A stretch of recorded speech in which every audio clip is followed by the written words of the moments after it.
Hi, ഇന്ന് നമ്മളെത്തിയിട്ടുള്ളത് ഒരു വണ്ടിയുടെ ഡോറ് ഡാമ്പ് ചെയ്യാൻ പോവാം. നമ്മൾ ഈ ഡോറ് ഡാമ്പ് ചെയ്യുന്നത് എന്തിനാണെന്ന് വെച്ചാൽ നമ്മളെ സ്പീക്കർ ക്വാളിറ്റിയും അതേമാതിരി പുറത്തുനിന്ന് വരുന്ന നോയ്സും കാര്യങ്ങളൊക്കെ അത്യാവശ്യം റെസിസ്റ്റ് ചെയ്ത് നിർത്താൻ വേണ്ടിയിട്ടാണ്.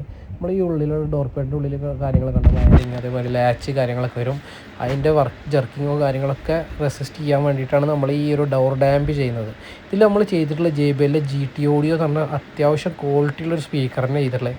അപ്പോൾ ഇത് നന്നായിട്ട് ജെർക്ക് ചെയ്യുന്നുണ്ട് കേട്ടോ. നമ്മൾ ഈ ഡോർ പാഡ് സ്പീക്കർ വർക്ക് ചെയ്യുന്നുണ്ട്. ആ ഒരു ജർക്കിങ്ങും ഇതൊക്കെ ഫുള്ളായിട്ട് നമുക്ക് ഈ ഡോർ ഡാമ്പിങ്ങിലൂടെ നമുക്ക് ഒഴിവാക്കാൻ പറ്റും. ഇത് കണ്ടോ, അത്യാവശ്യം നല്ല തിക്നെസ്സും കാര്യമുള്ള നമ്മൾ ഷീറ്റ് എടുത്തുള്ളത്. നല്ല ഷീറ്റ് എടുത്ത് ചെയ്ത് കഴിഞ്ഞാൽ അത്യാവശ്യം നല്ല ക്വാളിറ്റീനെ നമുക്കിത് കിട്ടും. നമ്മളിതിൻ്റെ ഉള്ളും പുറവും ചെയ്യുന്നുണ്ട് കേട്ടോ. ഈ ഉള്ളിലേക്ക് നമ്മൾ ചെറിയ ചെറിയ പീസാക്കിയിട്ടാണ് നമ്മളിതിലേക്ക് വെക്കുന്നത്. നമ്മൾ റോളർ വെച്ച് റോൾ ചെയ്ത് നന്നായിട്ട് ഫിക്സ് ചെയ്തിട്ടും ഗ്യാപ്പില്ലാത്ത രീതിയിൽ. അപ്പോൾ ഡോറിൽ നമ്മൾ പൊട്ടുമ്പോൾ തന്നെ നമുക്ക് അതിൻ്റെ കാര്യങ്ങളൊക്കെ നമുക്ക് മനസ്സിലാവും. ഈ ഒരു ഇത്രയും നല്ല ക്വാളിറ്റിയുള്ള സ്പീക്കറൊക്കെ ചെയ്യുമ്പോൾ നമ്മൾ എന്തായാലും ഡോർ ഡാമ്പ് ചെയ്യണം കേട്ടോ. എന്നാൽ അതിൻ്റെ എഫക്റ്റ് നമുക്ക് നന്നായിട്ട് കിട്ടും.